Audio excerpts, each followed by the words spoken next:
Osama, that you've made the right choice.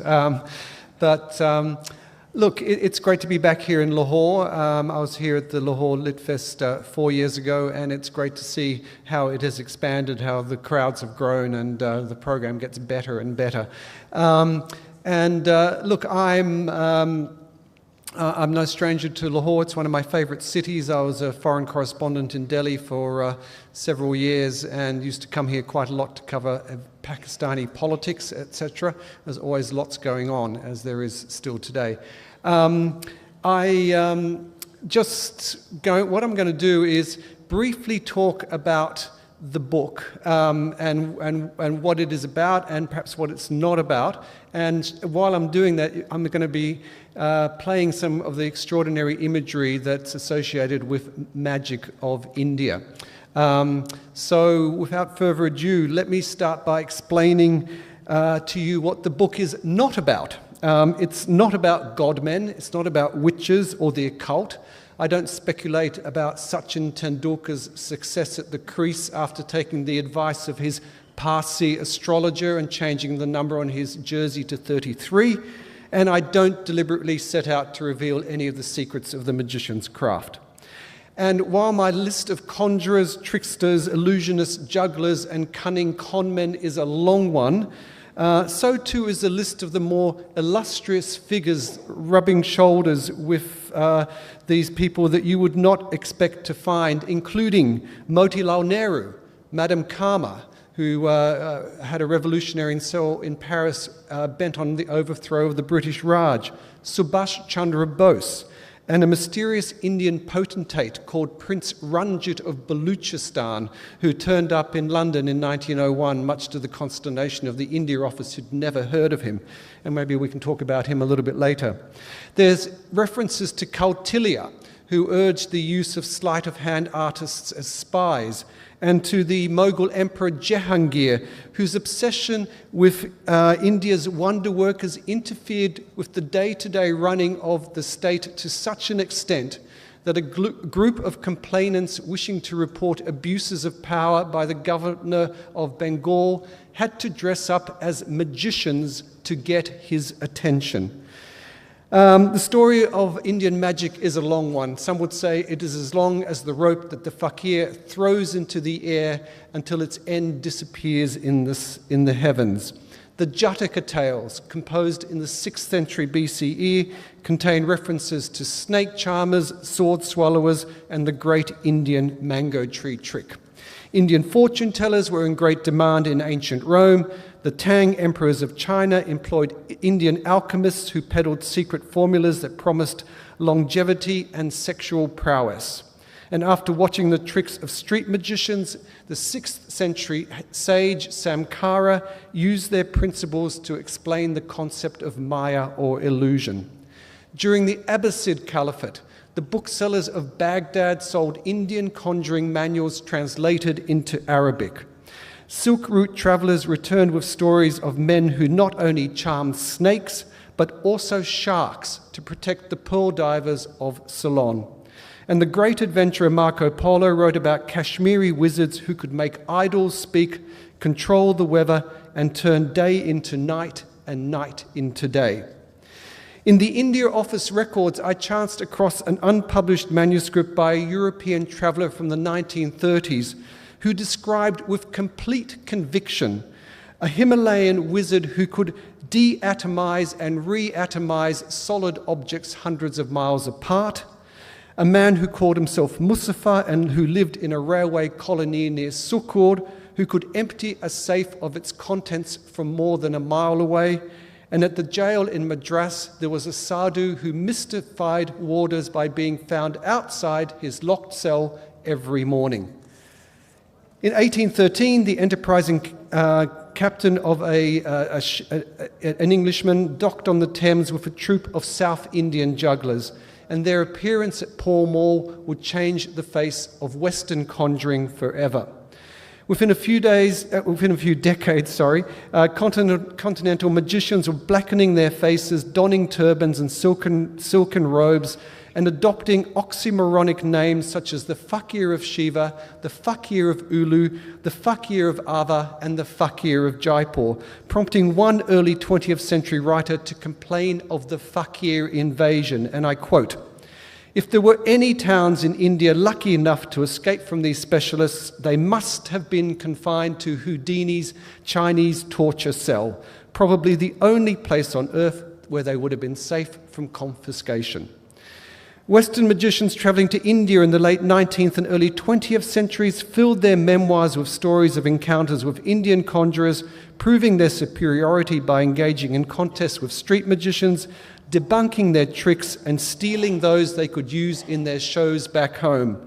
Perhaps the most famous magician in history, Harry Houdini, began his career at the Columbian Exhibition in Chicago in 1893, calling himself a Hindu fakir and performing two of the classics of Indian magic, the mango tree and needle and thread illusions. Thousands of magicians, acrobats, dancers and musicians from the subcontinent were recruited to the great world fairs of the 19th and early 20th century.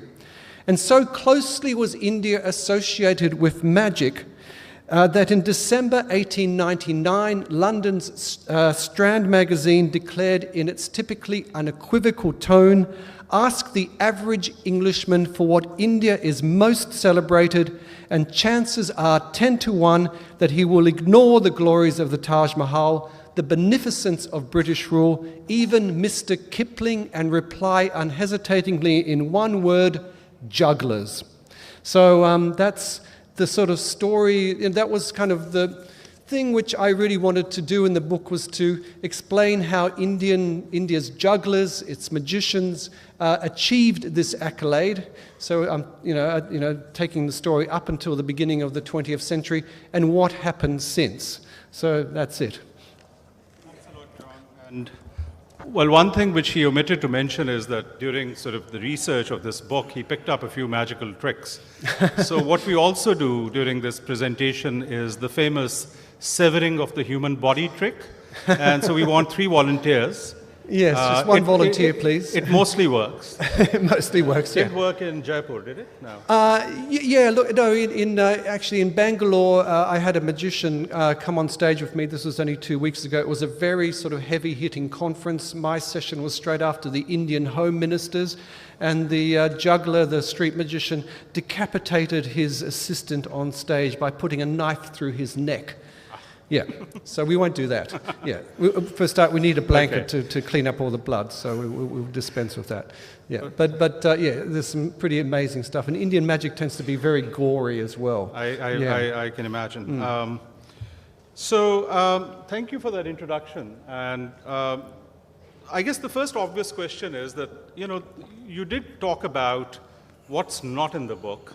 And for some obscure reason, somebody approached me yesterday and said, "Will there be any witches?" And I said no, and seemed really disappointed, although there is a lot else.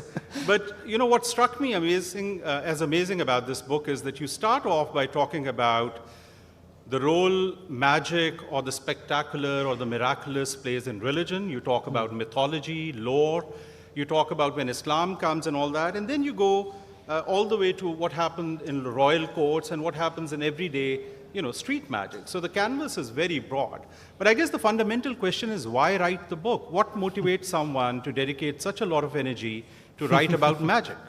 Because, well, look, I see it as a parallel history of India, a cultural, social, political, economic, religious history of India told through its magic traditions. Okay. And it was no one had ever done it before. I had no idea what I was getting myself into when I started the book, because it was a lot broader than I could possibly have envisaged, because there was just so much there. But it was extraordinarily interesting. I love going through archives. I love uncovering stories. There were. Time and time again, I came across these extraordinary characters, particularly colonial period onwards, There was a magician, a South Indian magician called Ramaswamy, who was his name was a corruption of Ramaswamy. He was the most famous Indian magician, one of the most famous magicians in the world in the early 19th century. And whenever I've given this talk in India, no one has ever heard of him. And the other thing I should add is, I keep on talking about India, I'm actually talking about the subcontinent. Most of the book is historical up until partition. There are, we can talk about magicians who came from Lahore, who were very famous. Gogia Pasha, another famous magician, came from Multan. So I'll just clarify that at the very beginning, that whenever I say India, 99% of the time I'm talking about the Indian subcontinent pre-partition, so I'm including Pakistan and what is now Bangladesh, etc., etc. But just getting back to your point, I mean, I'm a journalist by profession, and I love uncovering untold stories, particularly entertaining stories, or interesting stories, not for the sake of entertainment, but stories that kind of cast a light on a wider canvas. And the lives of these magicians, the means by which these magic traditions were transferred from east to west, is what fascinated me. These channels of communications and so on. It was just a fascinating thing. Fair enough. So I guess to the uninitiated, there seems to be a distinction between when you talk about illusionism, magic. Jugglery seems to be something quite different, which requires physical prowess and dexterity. And I wouldn't say you've lumped them together, but there is an element of overlap when you talk about magic, because a lot of these people are jugglers, but some are doing sort of outright magic. Yeah. So I guess the question arises that how do you define magic? And I am going to ask you later about what you feel about the more sort of mysterious aspects of it, because it seems to me that a lot of what you're talking about is actually illusionism. Is that correct? Yeah. Well, look, magic is one of these, overused terms. I mean, the magical feeling that you have when you fall in love, the magic of a magical sunset, newspaper headlines, Modi loses his magic after he lost the Rajasthan state elections was a headline that I picked up when I was there. But it is, so it's one of these, it's like love, isn't it? It's a term that sort of it's very ill-defined. And depends very much on one's perspective. But the core of the book is entertainment magic, stage magic, and the definition that I come up with is the artful performance of impossible effects. Okay.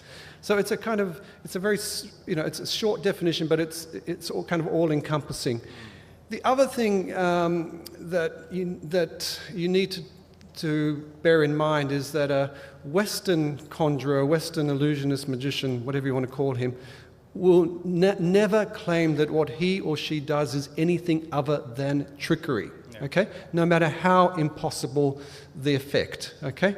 I mean, the more impossible, the better the magician he or she is. In South Asia, on the subcontinent, those distinctions have always been blurred, because a holy man, whether he's a pir or he's a yogi or sadhu, will use a bit of sleight of hand in order to try and convince his followers that that what he's doing comes from some spiritual powers or something supernatural. And the same way, the street magician will invoke the god Indra, the god of magic, for instance, if he's a Hindu. Even if he's a Muslim, he'll still invoke the god Indra if the audience that he's performing before happens to be Muslim. And other sort of bits of mythology and so on, religious tropes into his act. So it's this blurring that you get in the East, to put it very broadly, that you don't get in the West. So that's very interesting, because you talk about a certain kind of conflation and blurring between the two. And I'm reminded of this apocryphal story associated with the patron saint of Lahore, Data Ganj Bakhsh, in which, of course, he stands for the advent of Islam in this part of the world, and there are these Hindu deities or adherents of the same who are opposed to it. So how these tales, which are considered to be sacred tales, emerge of Ali Hajweri or Data Ganj Bakhsh, the saint, the Muslim saint, having these miraculous powers, competing at that magical level with the Hindus. So, yes, that's right. Yes, there are stories of that. So what struck me also here was the fact that there is there are no boundaries really to speak culturally or religiously speaking when you look at South Asia over the last couple of 100 years, and you specifically mention the concept of jinns and the more esoteric aspects of Sufism. So I was just wondering, because you do dwell on it, but not as much because you have other things to talk about. What were some of the interesting sort of observations you had when you looked at that? Yeah, look, I included jinns because, you know, the jinns in a way, being, you know, these sort of semi-human figures or figures, you know, that made out of smoke and so on that appear in the Quran, smokeless fire. They followed, if you can put it that way, in the footsteps of Arab traders, invaders, and so on. And even Hindus in India these days will believe in jinns. You know, the concept of jinns is very much still a part of Muslim cultures in India, particularly in places like Hyderabad, where I gave a talk in an old Pyga palace that the owner of which, you know, was said, you know, with all total conviction that it was haunted by jinns. So I wanted to bring this in, but also, as you mentioned, Sufi mystics, when they came to India, there are numerous stories of them engaging in contests with Hindu yogis to show whose magic was more powerful. You know, one would levitate up to a certain level, but the Sufi mystic would not only levitate but just sort of fly off in all directions and you know, and cover the four corners of heaven in you know, in a matter of seconds, leaving the Hindu yogi, you know, sort of sitting there in only a couple of feet above the air, looking rather defeated. So this was you know, you can find numerous references to these sort of contests. In early works. So I was looking at the images, and if you think about it, and I'm sure there are several people here who perhaps made the same connection, a lot of them seem to be images right out of, you know, Edward Said's notion of Orientalism, right? So these are the kind of images which were used, and what Said wrote about in terms of this depiction of India as the sensual, exotic. And I was wondering, I mean, much as you're doing a history and a critical history of this very interesting subject, was there sort of any anxiety that you are sort of playing into this Orientalist notion? Who writes about naked fakirs in the 21st century? I know. Yeah, I was accused of this at the National College of Arts just the other day. In fact, a student walked out because she thought I belonged to the wrong century. Because but you know, you can't actually, I mean, I'm presenting this imagery because that was the imagery that was associated, that came to be associated with Indian magic. I present the way that Indian magic was described in the accounts of colonial officials, of missionaries and travelers, newspaper reporters who came to India. And they, you know, because I wanted to show just how closely India and magic were associated with this Orientalist image, you know, became synonymous with this Orientalist image of India. But what I found was interesting was that it was the Orientalization of Orientalism, because some of these Western magicians who performed dressed up as Indians took this process that step further. I mean, I think it's a very valid, by becoming more Indian than the Indians, if you like. They became so good at portraying Indians that you know, their audience were convinced that they were Indians, or other. And there was an American magician who played a Chinaman who was he did the act so well that the real Chinese magician, who was his actual competitor at the time, everybody thought that he was the fake and the American was the real one. So it's this Orientalization of Orientalism that was also fascinating. And yeah, look, maybe it's a bit anachronistic to be talking about this, but I think it's a really valid field of research, because you can see just the impact, the effect that these Orientalist tropes had on Western popular culture. Yeah. No, I think that's a very interesting facet of the book which I want to get to, because there is a lot of cultural migration both ways, and there's a lot of assimilation as well as aping both ways. You know? And if anything, the ascendant image, at least that of the magician, is the Indian image, right? And one could say that is further exoticization of the exotic, but still that's happening. But let's talk a little bit about Jahangir, Emperor Jahangir, and and I have a bit of a complaint, because you haven't painted him in a very rosy manner, but I'm sure you have good reason to. I've always thought that we have been rather unfair to Jahangir, depicting him as this opium eater who has no time for anything else. I have some arguments in his favor. I mean, he's the ultimate romantic when it comes to the royals. I mean, both Anarkali and Noor Jahan, for one emperor, is not bad. He is somebody who has this encyclopedic knowledge and sort of verve for accumulating information on botany, on everything. So he's somebody who's also seeking spirituality. So he engages with all kinds of faiths. And so as did Akbar. Yeah. Yes, as did Akbar, and so in the same tradition. So, Jahangir appears in my novel, and actually in a much more rosy sort of fashion. But the question was that, so you show him to be someone who's self-indulgent, who gets taken in by magicians, and I guess connected to that is the fact that one of the most sort of persuasive, real sort of eyewitness accounts of some of these magical tricks, which I read, and courtesy your book, and Tuske Jahangiri, is from Jahangir. Yeah. And so I wonder what you really make of it, because the authenticity of the, I mean, he's put it down in his memoirs. Right? Yep. And so people must have checked and double-checked, not that they had any editorial power. Yeah, no, that's right. So what do you make of this narrative when he talks about Indian magic, and why do you not like him? Oh, no, I don't dislike him. No, not at all. I'm sorry if I give that impression. That's but no, the passage in the book that Osama refers to is what really opens the book, because in his memoir, Jahangir describes a troop of 7 Bengali jugglers who come to his court. And over the course of several days, they perform 28 magic tricks. And it would have taken several days, because some of them are very sort of long and complicated. There's a version of the Indian rope trick. There's, they start off by one of Jahangir's officials asking the chief juggler to plant, to make a tree grow. So the juggler plants not one seed, but about a dozen seeds, and from each of these seeds grows a different tree. And then these trees, bear fruit, then the leaves turn these autumnal tints, and then they sink back into the ground. And they taste the fruit. And they taste the fruit, yeah. So this is, and then there's, I don't describe all of the 28 tricks, but I do describe most of them. And then I go on to describe a performance of Indian jugglers that I saw while I was researching the book. Somebody assembled a troupe of jugglers for me in Delhi.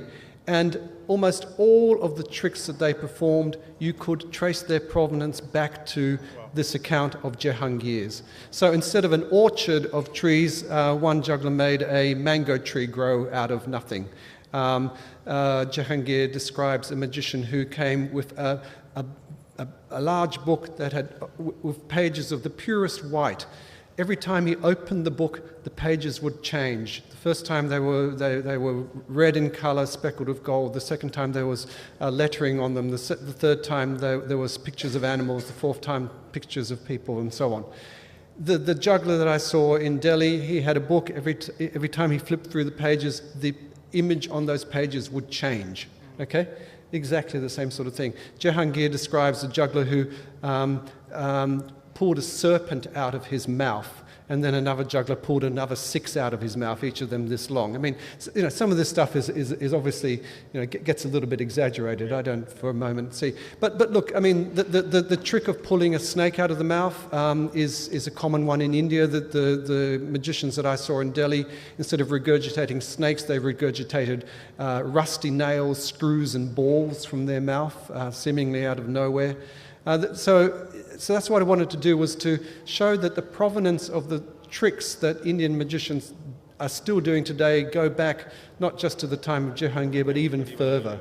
As I said, the Jataka tales contain a description of this mango tree trick.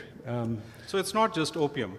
No. There's something going on. Oh, there was something going on. Yeah. There was something going on. So, certainly there was a degree of exaggeration in the account, but that's to be expected. So one of the most fascinating tricks, which remains a mystery, I'm sure lots of theories propounded, and I'm sure almost everyone here must have heard of it, is the great Indian rope trick. So you take this seemingly completely supple rope, which looks like a rope, feels like a rope, throw it up, and it becomes steady and erect, and then a little boy goes up, and then there are all kinds of things which can happen, Yeah. you know, limbs fall down, and the reassembly of Yes. the human body and all that. So I was closely reading this text to find out where you give the secret away, which I'm not going to tell the readers whether you do or you don't, but it struck me, you know, this particular trick, there are others of course, but this seems to be the quintessential trick associated with exotic India. And I wonder, I mean, it's quite fascinating because some of the theories propounded as to how it is actually done were also debunked. Yes. A lot of the people make actual physical examination of the rope before it's actually Yes. done. Yes. So it remains an enigma for me, and I wonder what you make of it. Well, okay, so the rope trick, the provenance of the rope trick also goes back a very long time.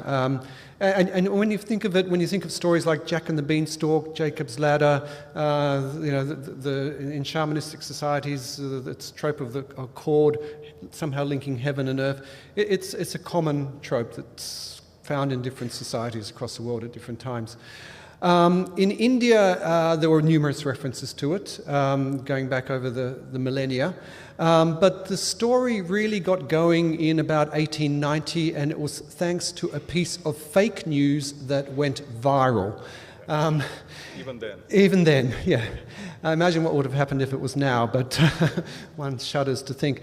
But so there was an article in the Chicago Tribune which described a couple of American reporters going to India and witnessing a performance by a troupe of jugglers. They did the mango tree trick, they did the basket trick, and then they did the rope trick. But one of the reporters had his Kodak ready, and another one was an artist who sketched what was there.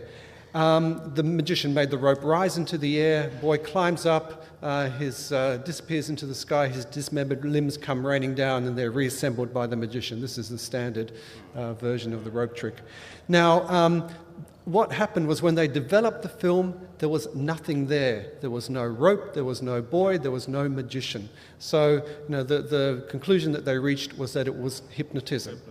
The fact was that this was a piece of fake news that the paper published in order to sell more newspapers. It was I thought, wow, this is a great story. You know, India's exotic. You know, yeah, they'd obviously heard of the rope trick, but by the time they issued the retraction, which was about 4 months later, the story had gone viral, and you know, it had been republished in newspapers in America, translated into different languages in Europe. And suddenly, all these people came out of the woodwork and they said, no, it's not hypnotism. We've seen this trick performed in real life in India. We were not hypnotized. There was a whole bunch of us. You can't hypnotize more than one person at a time. So therefore, it is real. And then you had all these other people saying, no, it's just physically impossible. It would defy the laws of nature. For a rope to rise in the air strong enough for a boy to climb up and disappear and do all that sort of stuff is absolutely impossible. The thing was that, you know, if it could be proven that the rope trick existed, it would prove beyond a shadow of a doubt not only that Indian magicians were better than their Western counterparts, and there was a lot of East-West rivalry at this time, but that, you know, Indian magic was something really special that did. You know, that there was a supernatural occult element to it that meant that a magician had these extra powers that Western magicians didn't. So there was a lot of debunking and controversy over the trick, and I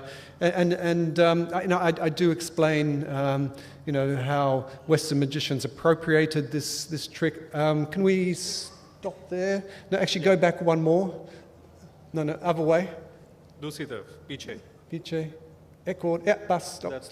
Okay. Now, in 1934, the Magic Circle, which was the most prestigious magic society in the world in London, they assembled a group of experts to cut the rope trick down to size once and for all, because it was just like getting out of control. Okay, and we've got to reassert ourselves. We Western magicians are better than our, primitive in quote marks, Eastern counterparts. So they posted a reward of 500 guineas to the first magician who could do the trick out in the open without any props.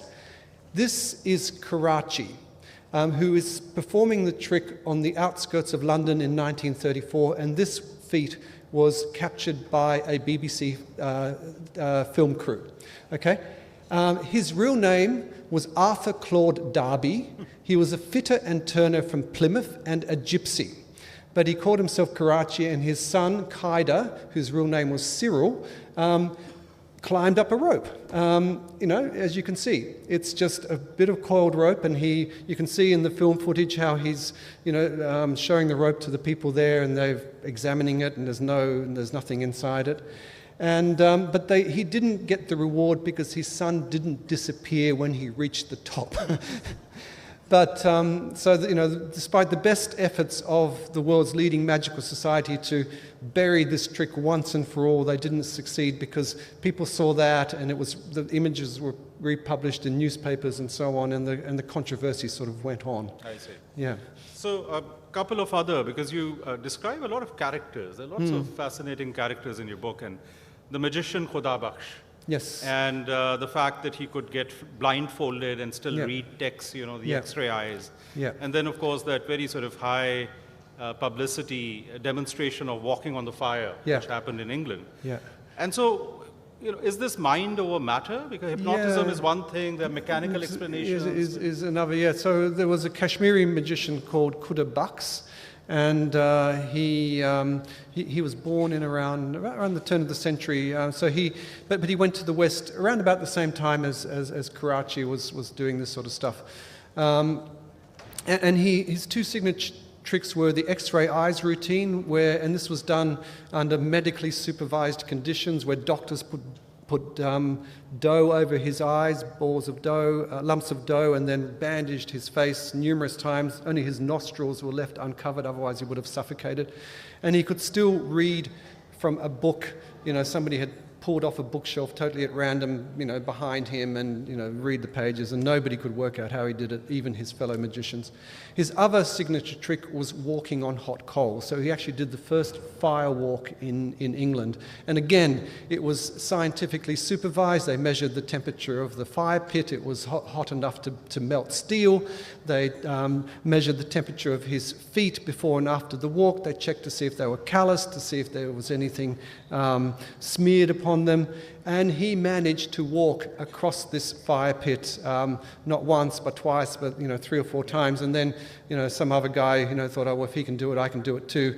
Took one step, and sort of an Englishman sort of jumped in the air and had to be treated for blisters. So there was, again, this was at a time, mid-1930s, when this kind of contest between East and West over whose magic was superior had really reached its height. Sure. Not only was the rope trick controversy at its height, but then along comes Khuda Bakhsh, who, they think that, okay, we've proven once and for all that our magic is better, and then he comes along and does a fire walk.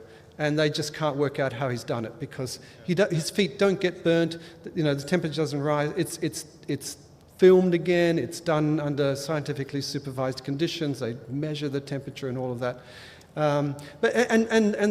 Again, it's. This was making headlines around the world. This thing. It was in India, all across the world. It was like the story of the day. And look, one theory was that it was mind over matter. The other theory was that, and there was a time, there was the second attempt, he actually did it once, but he didn't do it again. And again, he said that it was, somebody had tampered with the fire, and, his concentration, faith was gone. Yeah. Which I thought was very enigmatic. Yeah. So there's obviously something mental going on in There's terms of something mental going on, yeah. So moving on to what you've referred to earlier as well, I think another thing which I did not realize was the extent of interface on the basis of magic between East and West. So starts off in a slightly more exploitative manner, when a lot of jugglers and people are taken almost as indentured laborers, and a lot of them sort of came back without having made any money and living in a very sort of difficult situation. But then you have the emergence of these very entrepreneurial Indian magicians who develop this entire following and brand. And then you have a reversal. You have a lot of Western magicians. And some of them go back to India, as you said, in a reverse migration. And then there's a lot of competition. So do sort of describe this a bit more. It's a fascinating thing. Yeah, look, it is. There's a couple of aspects to that question. One is, there was a trade in show people. In the 19th, particularly second half of the 19th century, you had these huge international exhibitions and expositions, and obviously, people weren't able to travel to these exotic lands, so they brought these exotic lands to them. So they recreated whole Indian towns, cities, palaces, and all this sort of stuff, and they stocked them with magicians, musicians, dancers. You could ride a camel, you could buy curry, you could get chai, you could do all these sorts of things, you could shop for things and all that. And there was thousands and thousands of these show people were recruited. Many of them were magicians, and more often than not, once they were recruited by these rather shady entrepreneurs, impresarios, made to sign contracts they didn't understand. Once they were, they'd outserved their usefulness, they were often dumped on the streets of London or Berlin or Brussels and other cities, and the India office had to step in and repatriate them. Interestingly enough, one of the people who did the recruiting, and I love telling the story in India, was Motilal Nehru, yes, the patriarch of the Nehru-Gandhi dynasty. Yeah, this is an amazing find in an archive in Bombay. He assembled a troupe of 60 jugglers, musicians, acrobats and so on for the Paris exposition of 1900. 50 million people went through the turnstiles in Paris, most of them making a beeline for Motilal's snake charmers and sleight of hand artists. 50 million people, it's like something like a quarter or a fifth of the entire population of England and Europe. So you can imagine, Motilal, he was a barrister in Allahabad at the time, of course, but he recognized that there was money to be made from sending these people overseas, and he did. And who knows, the whole history of the subcontinent might have been very different had he, stuck to this. Yeah. Stuck to this. Well, the BJP would say that. Yeah. And urged his son Jawaharlal to follow in his footsteps.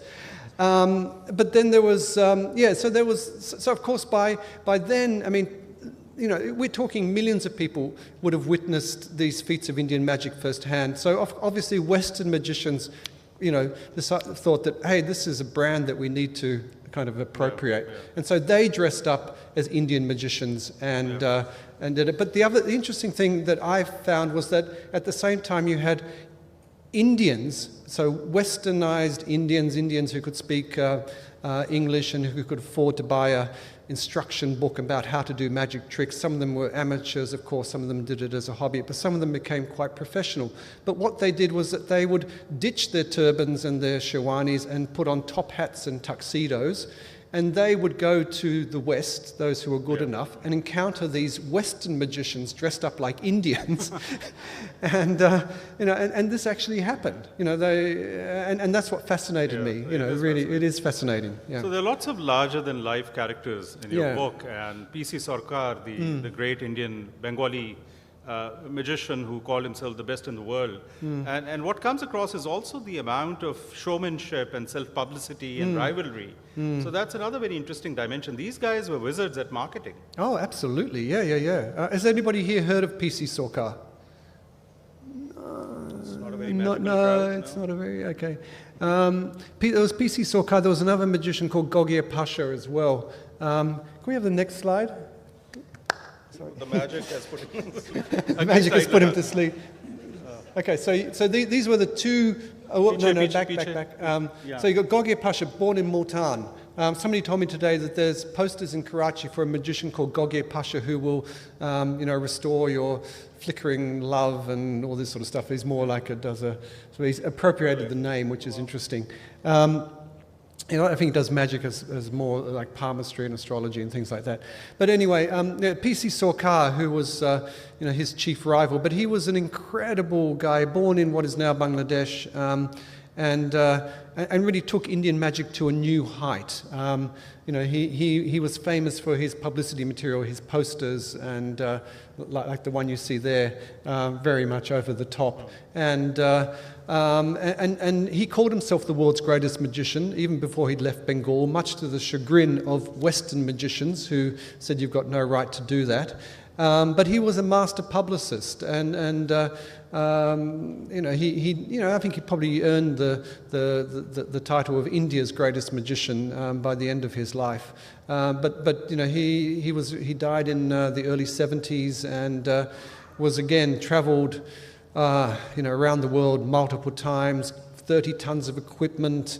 You know, his magic shows were like Bollywood spectacles, complete with, you know, rocket ships and planes and, you know, big cartons, and people would disappear, reappear, you know, fly in the air, the whole sort of thing. It was like a Bollywood spectacle. Wow. So, pardon my this last question, but deep down in your cynical heart, do you think there is magic? Because you've deconstructed a lot, you haven't quite given the things away, but you know, one would like to believe that there is something out there which is still not amenable to a scientific explanation, or at least it hasn't been deciphered as yet. But you are perhaps the best person to comment on that. Well, that's what magicians rely on. They rely on that hope in all of us, that there is something inexplicable out there, except for, you know, maybe some of the more cynical people around. I'm sure none of them are in this audience. They wouldn't be here if they, if they were.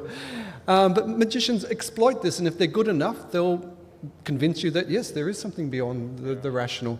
Myself, having seen many, you know, of course, I met many magicians when I was in India, and not only in India, in other countries as well, doing traditional magic, doing modern magic, and have seen many, many tricks that I cannot explain. Okay. But they assure me, and I am also assured, that it is trickery, even though I just, for the life of me, cannot explain. Right. I mean, one of Sorkar's great tricks, and was this was in the days before Apple watches. He would say to people, "You've got to come here at 4:45 for the start of the session." They'd all sit down, and he would turn up half an hour later, and the audience would be really grumpy, and they'd say, "But you've come half an hour late." And he said, "No, check your watches," and it was 4:45. Wow. Now, I've had that done to me with my old wind-up analog watch by a magician in Delhi, without touching it, changing the time. I've seen magicians make things appear, disappear, like literally nothing up their sleeves. But it's tricky. Don't ask me how it's done, and I don't, as I said in the book, try and explain how it's done. I just really present things as they are and let people make up their own minds. Great. Let's take some questions. I can't see anyone, so no. I can see this gentleman. Yes. In the green. In the green, yes. Yeah, in the front row. Yeah. If you could. Yeah. There's a. It's coming, I think. Here. Hello. Hi. So thank you for this great presentation. It was fascinating, and I'm really looking forward to reading the book.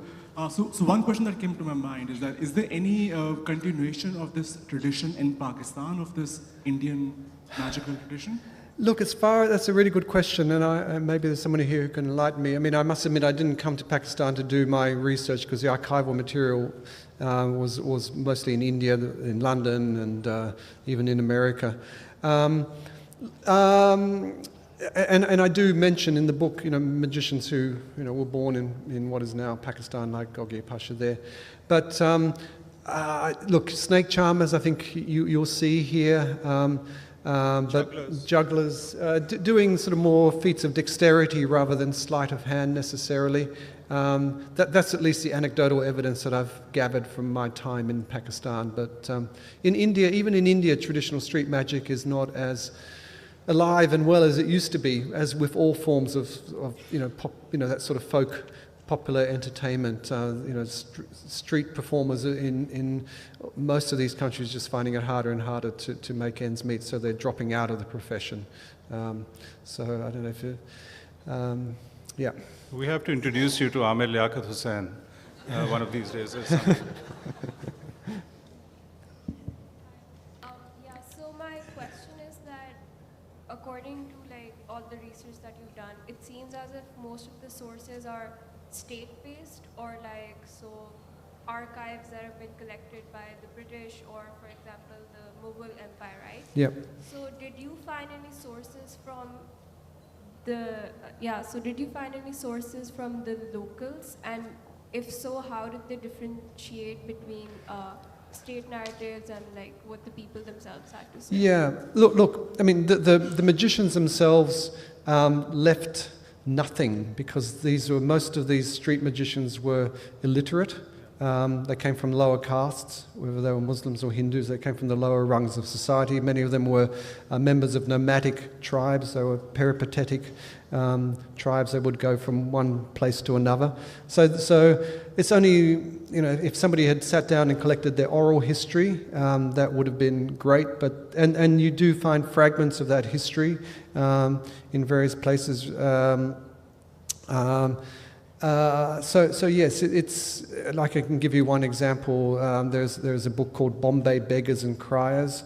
A copy of, I think the only copy is in the British Library. It describes all the street life in Bombay in the 1890s.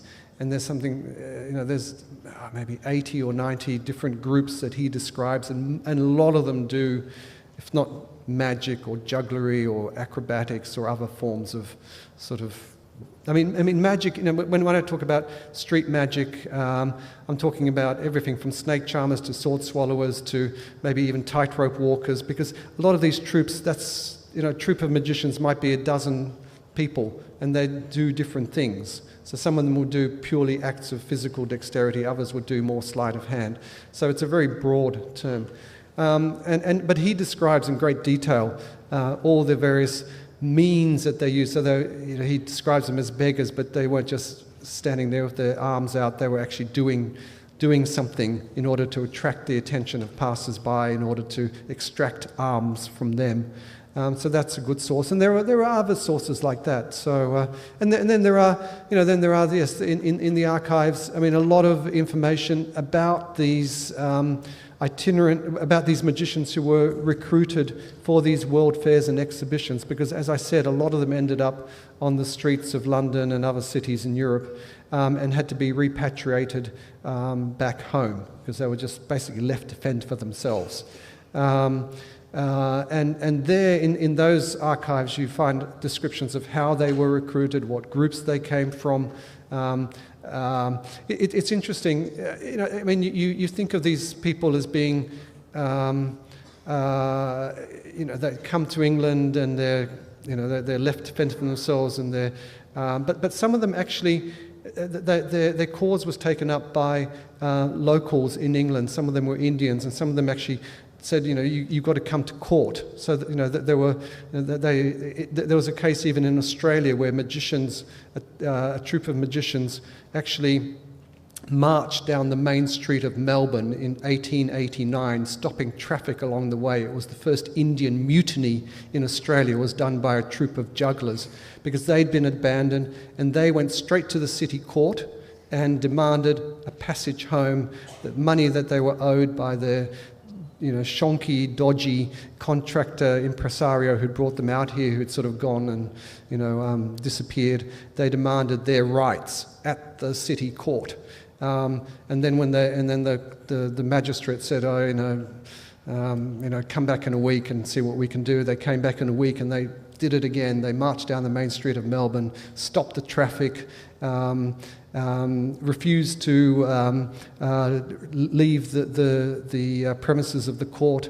Most of them were then arrested, but at that point the government stepped in and said, look, this is crazy, we've got to get these people home, which is what they did. But they actually had the support of the local Indian community in England then. So, you can build up, again, from reading those newspaper reports or reading official documents in the India Office archives or in National Archives in Delhi, you can find out quite a lot about who these people were, where they came from, the motivations for being recruited overseas, the whole recruitment networks and all of this. So it's a, when I started researching, I never thought that I'd come across all this material, and it was there, and it was fascinating and hadn't really ever been looked at. So it was, I thought, very, worthwhile and valuable. There's two people. Maybe we'll take one from the back, and then we'll come back down to you, sir. Okay, I'm Dr. Shahid Rashid. It was a very enlightening discussion. What I have observed that you have come to a rational conclusion about magic and all these things. My question is that what is your opinion and observation that how these magical beliefs have affected the mental health of people in India and Pakistan in this region. Have affected the mental health. Yeah, Yeah.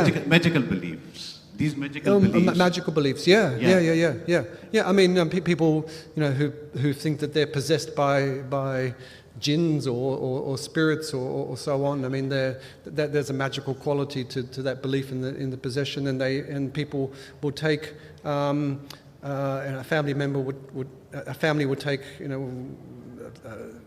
a member of the family who thinks that they're possessed by a jinn or by a spirit to a witch doctor, an oja, that's what they call them in India, who will, actually often use sleight of hand rather than any sort of black magic. He will use actually white magic to try and get them out of this trance state. But I mean, look, it's in India, and I don't really touch on it in the book, but women are still killed in the belief that they're witches.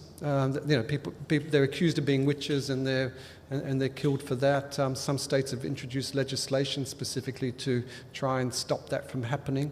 Maybe I haven't answered your question specifically. Effect on mental health is... Are you talking about mental health of the two nations in general, or are you talking about specific episodes? Because exorcism and things like that, of course, you find in other... Yeah, you find everywhere. Yeah, it's not specific, yeah. Anyway, there was a question in the middle, and then we'll come down. Yeah, there's a lady right in the center there.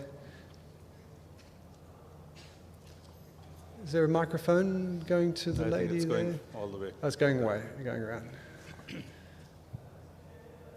So if I was a magician, I could make the microphone fly through the air. That's the least you can do. The least I can do, I know. Work on that aspect. Hello, can you hear me? Okay. So we do know that the British rule in the subcontinent was that of exploitation. Do you think it has translated into this whole trickery and illusionism? Because from what I've heard, is that the Indians were the ones who came up with all this jugglery and trickery and all of that, and that transferred to the West. Yeah. Now, they were not the ones who actually got economically, benefited by the whole thing, but we do see Western illusionists and stuff, and that transpired into kind of a business and entrepreneurship. Yeah. So you think some kind of a story of exploitation lies in this whole thing as well when you went through all those archives and stuff? Oh, yeah, there was a lot of exploitation happening. It was, it was also magicians became sort of part of the imperial project, if you like, because Western magicians I'm talking about, because the primitiveness, I guess I'm using quote marks there, of the Indian subject, of the colonial subject, was based on their supposed belief in superstition. They were seen as being superstitious, gullible, believing in magic and things like that. And so Western magicians went to India specifically to debunk Indian magic. So they would travel around, they would observe local magicians, learn their secrets, or basically pay them some bakshish in order to reveal their secrets to them. And then they would go back to the West, and they would sometimes publish or write an article in a newspaper explaining how these tricks were done, saying, this Indian magic is actually, it's old-fashioned, it's static, all these stories about how amazing Indian magicians are and what they can do it's all in the imagination.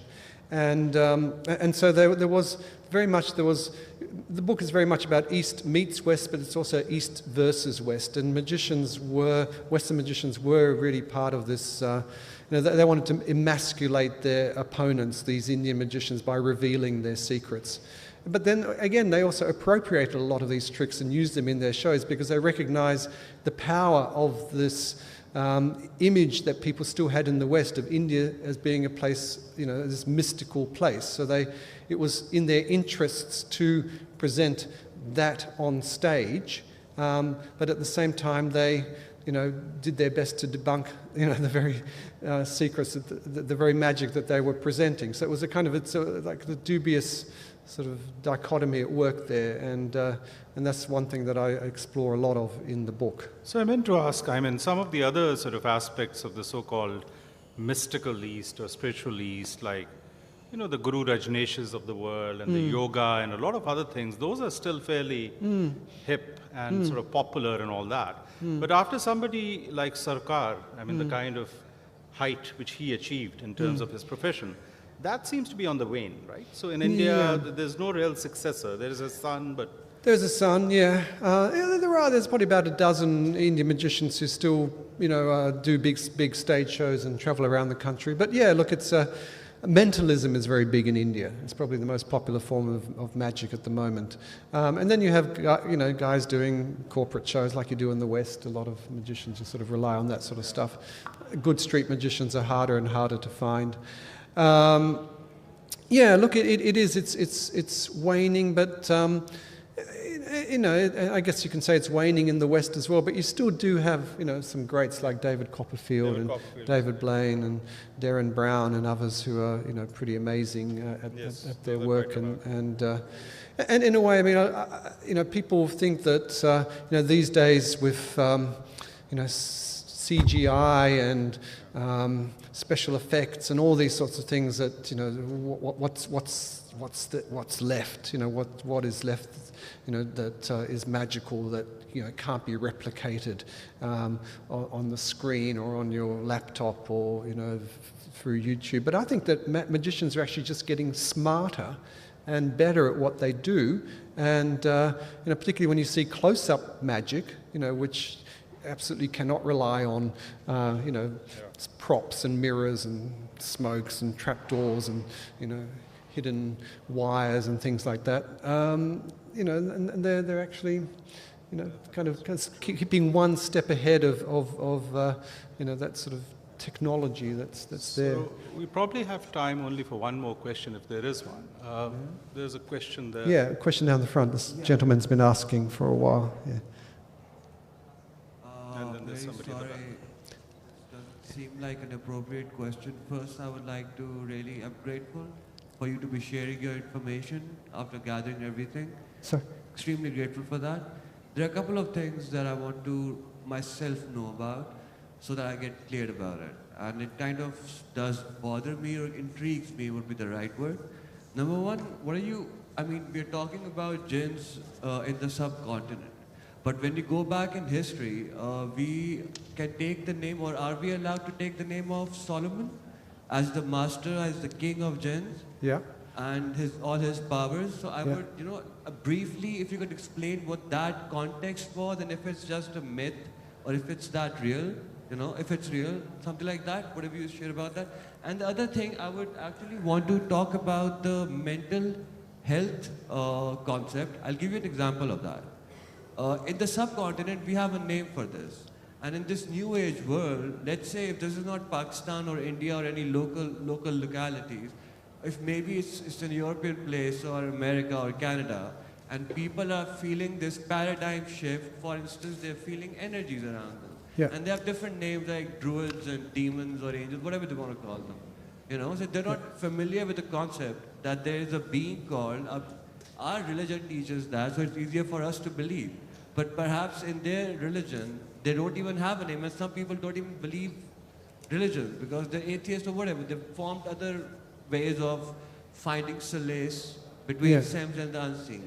Yeah. But a lot of times they get troubled, and I mean, I've read experience. I haven't met many people, but on the internet, I've read a lot of experiences, people locking themselves up in their rooms, or people hearing these sounds and all that, right? Yeah. But they don't have a reason behind it, so they conjure stories.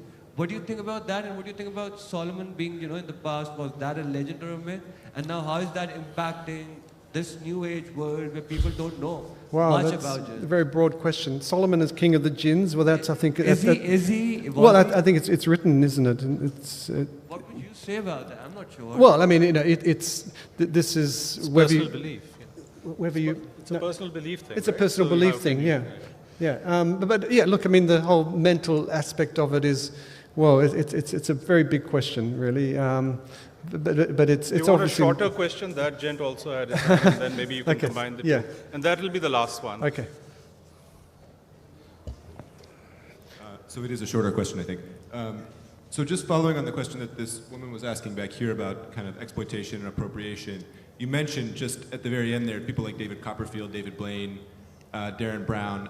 I would say, I think in the West, magic is kind of, or kind of performative magic is rising in popularity again in the States. You have somebody like Shin Lim winning America's Got Talent, exactly. winning again.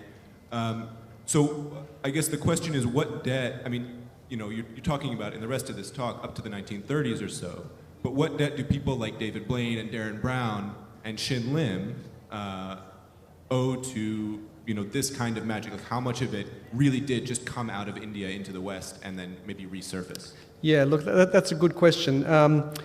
Look, I'd say that almost all of this magic, look, it's a long, I've actually written, my thesis is kind of more, the PhD thesis that I did as part of this book is more on that. One theory, look, about 60, 70, maybe 80% of all conjuring tricks that we see today would derive from the East. And when you think of magic tricks, I mean, there are certain, and there are 4 or 5 different types of magic. You know, you can make an object appear, disappear, you can make something, you know, change from one form to another, you can make something levitate, you can pass through. There are certain, there's about 6 or 7 sort of broadly defined categories of magic. And then it's just people being innovative, people coming up with new ways of doing those core magic tricks. And of all those core magic tricks, you will find not only in the East, but and by East I mean not just India, but also the Far East, so China and countries like that, and Japan. So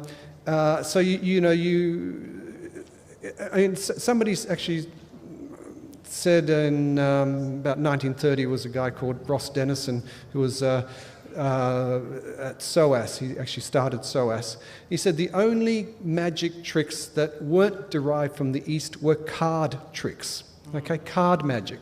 And when you think about it, cards did originate in China, I think in about the 10th century, but card magic is something that was only taken up in about the 18th, 19th century, and then very quickly appropriated by Indians. Indians started doing card magic as well. So all other magic you can find the provenance in the East, basically was his argument. And he was also a president of the London Magic Society as well. So he was a magician, so he was not only a linguist who could speak 49 languages and, you know, set up SOAS and so on, but he was also a magician. So he kind of knew what he was talking about. But yes, it's you know, so even, yeah, David Blaine, David Copperfield, all these people, I guess, owe their, you know, their performances to you know, the magic of the East. Yeah. Great. John, thank you for sharing your magic with us. Thank you. Thanks for saying. Thank you to all of you.